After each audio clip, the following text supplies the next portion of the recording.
યુવાન દીકરીઓને મારી પ્રાર્થના છે કે તમને ઈચ્છા હોય કે તમારા લગ્ન થાય, પછી તમારે ત્યાં દીકરો હોય, એ દીકરાના લગ્ન થાય, તમે વૃદ્ધ બનો ત્યારે તમારો દીકરો અને તમારા દીકરાની વહુ તમારી સાથે રહેતા હોય, આવી જો તમારી ઈચ્છા હોય તો જિંદગીના પહેલા પાને લખી રાખજો કે તમારો ઘરવાળો કોઈકનો દીકરો છે, એને એના મા બાપ ભેગો રહેવા દેશો તો તમારા દીકરાની વહુ તમને એના ભેગી રહેવા દેશે.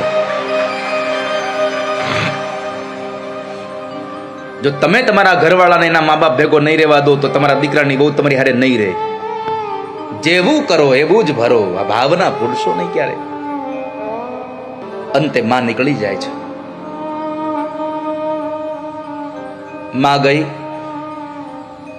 ગોકર્ણ મહારાજને ખબર પડી કે હવે તો ધુંધુકારી સ્વતંત્ર થયો છે, એટલે ધુંધુકારીના અપમાન સહન કરવું પડે એના કરતા નીકળી જાઓ. ગોકર્ણ મહારાજ નીકળી ગયા, કોઈ કહેવા વાળું રહ્યું નહીં. સ્વતંત્રતા સ્વચ્છંદતામાં બદલાઈ ગઈ.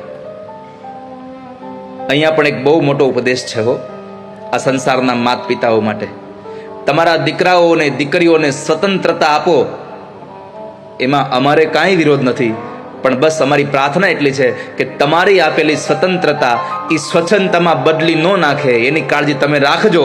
બાકી તમારી જ આપેલી ગાડી, તમારો જ આપેલો મોબાઈલ, તમારા આપેલા પૈસા અને તમારો દીકરો કે તમારી દીકરી એક વખતના સમયે તમને જ રાતા પાણીએ રડાવશે. માટે એક વખત યાદ રાખજો, તમારી બધી જ આપેલી વસ્તુઓનો સદુપયોગ થાય છે કે દુરુપયોગ, એની કાળજી મા બાપે રાખવી જોઈએ. તમારા સંતાનો સારી ગાડી લઈને નિશાળે જાય, ખુશીની વાત છે, પણ એ ગાડીનો દુરુપયોગ નથી થતો ને? તમારા દીકરાઓને આપેલા પૈસા, તમારા દીકરાઓ દીકરીઓને આપેલા એ મોબાઈલનો દુરુપયોગ તો નથી થતો ને? એની પણ કાળજી રાખજો ક્યારેક. પણ કરુણા એ થઈ ગઈ છે, એક સમય એવો હતો કે આપણે ઘરમાં હોય ને બાપુજી બરાબર ઓસરીમાં બેઠા હોય ને તો ઘરમાંથી બહાર નહોતા નીકળતા. આપણા વડીલોથી એટલા ડરતા હતા આપણે. પણ હવે સમય એટલો બધો પરિવર્તિત થઈ ગયો, અત્યારે મા બાપ ડરે છે સંતાનોથી, નહીં કંઈક બીજું પગલું ભરી લે તો.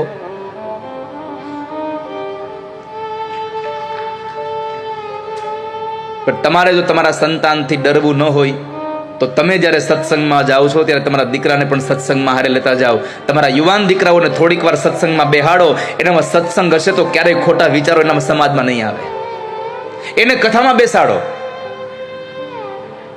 મેં તો કેટલી વાર પ્રાર્થનાઓ કરી છે વ્યાસપીઠથી કે મહિનામાં 4 શનિ રવિ આવે છે અને વીકેન્ડમાં બધા લોકો ફરવા જવાનું નક્કી કરતા હોય, વીકેન્ડમાં લોકો બધી જગ્યાએ જવાનું નક્કી કરતા હોય, તો મારા અત્યારના યુવાન મા બાપને બધાને પ્રાર્થના છે કે તમારા યુવાન દીકરા દીકરીઓને લઈને તમે 4 શનિ રવિ ફરવા જાઓ, પણ 2 શનિ રવિ એને ગમે ત્યાં જાઓ અને 2 શનિ રવિ કાં તો સત્સંગમાં જાઓ કાં મંદિરમાં લઈ જાઓ. જો તમે આવું કરશો ને તો તમારા જિંદગીમાં ક્યારેય દુઃખનો સમય નહીં આવે કોઈ દિવસ.